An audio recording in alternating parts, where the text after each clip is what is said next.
welcome, dear public. It is a great pleasure to have you all here again. Today we have a very special guest accompanying us. You probably have heard of him before, either at school or as part of general knowledge of history. The man who opened the doors to Western philosophy, so many centuries ago. The one and only Socrates!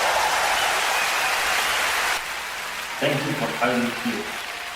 Before we begin, to anyone who has absolutely no idea who this man is, Socrates was a man from ancient Greece, specifically Athens, who used to go around the city asking the citizens questions, obvious questions, and subsequently questioning them till infinity.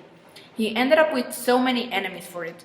A 70-year-old man, just imagine that. You're just a normal citizen minding your own business, except you got these hobograms asking you questions like a 5-year-old.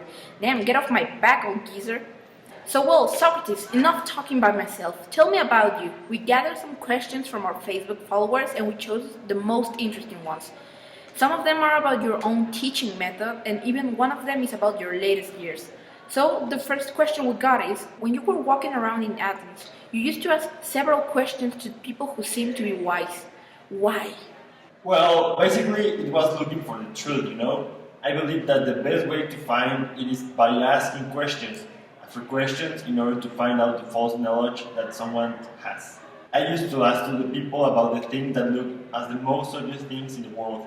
In fact, even my student Plato used to include in his dialogues my Socratic method. Alright, so you were a teacher. Oh no, not exactly actually. The ones who were officially teachers were the sophists. It was the work and got paid for it. In my case, I only went around and decided to think about everything. This caused many people to follow me, especially the younger adults. Apparently, they found all of this quite interesting, and some even enjoyed questioning ordinary citizens just like me. Interesting. And what is this Socratic method you mentioned a while ago? I think it's a very important question since almost 1/3 of the audience asked about it. I think that it's one of the most notable things I left behind.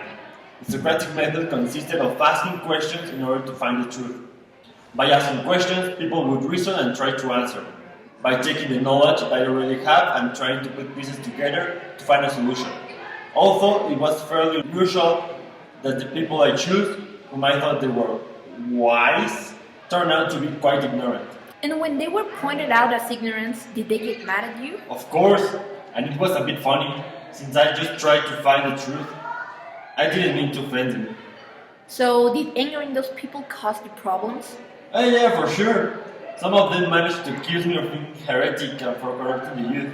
They were furious, and they refused to recognize that what I do know, I don't think I do. They sentenced me to death by hemlock. If I'm correct, hemlock is poison, right? Exactly. The punishment was for me to drink a glass of it. Wine and hemlock. I even had the opportunity to have my life excused and live in exile. But at a high cost, I had to stop asking questions and remain silent. However, I wanted to continue searching for the truth. Such an interesting story, Socrates. Most impressive in my opinion. You decided to continue with the search for the truth in spite of how much it cost you to have a bunch of enemies. And that eventually led to your own death. You didn't take the easy way, even when it meant to save your own life. You were a true philosopher till the end of your life. Thank you very much. I do not regret any of it. So, dear public, I hope you enjoyed Socrates' life story. Surely it's something full of teachings that might help us throughout our lives. Discovering ourselves, finding meaning to our existence. I could go on and on, but it would probably just bore you all. In fact, even today, defying the system by questioning the knowledge of the authorities have imposed on us is something that requires great valor. It's certainly scary, even more so when you think about all their means to silence someone and how much they enjoy having power in a peaceful manner. With this, I bid you all farewell and see you next time. Bye. Welcome back! We have another special guest here with us tonight, Plato! Hi. We're glad to have you here, but first let me say I was expecting you to be older. Older? The older is Socrates. Okay. Oh, no, of course not. Well... Oh, sorry.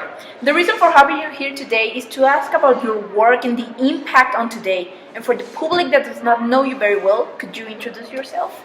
That's better. Hello everyone. First of all, I would like to make this clear. My name is not Plato. My real name is Aristocles. Plato is just a nickname someone put on me, and I could never get rid of it. Oh, interesting, Plato. Anyways, I was born in Athens in the year 427 before Christ, in a good family. Not rich, nor poor, a middle-class family. Alright, going deeper, could you talk us more about your work? Who inspired you? Actually, my teacher Socrates, but he hated to be called teacher. He was questioning everything all the time. Did you use some of his work to do yours? Nope, because he was lazy and never wrote anything. All I have is what I remember of him. But then, how did you develop your work? Basically, it is divided on 4 areas. When you're young, kind of innocent and stupid, I mean ethical concerns. The second one, when I began growing up, I work on political and language philosophy. Thirdly, the harder one due to my critical opinion on life, I met Phaedon and Phaedro, among others, both about theory of ideas. And finally, as an old man, I made a general reflection of all my work and touched subjects like nature and medicine. Oh, that's interesting. It's so good to have you with us for real. Something I have noticed and many people are asking us about through social media too is why are all your works written in dialogues? I mean, like a play. Well, it allowed me to express an opinion through the mouth of a fictional character about the subject I was talking about.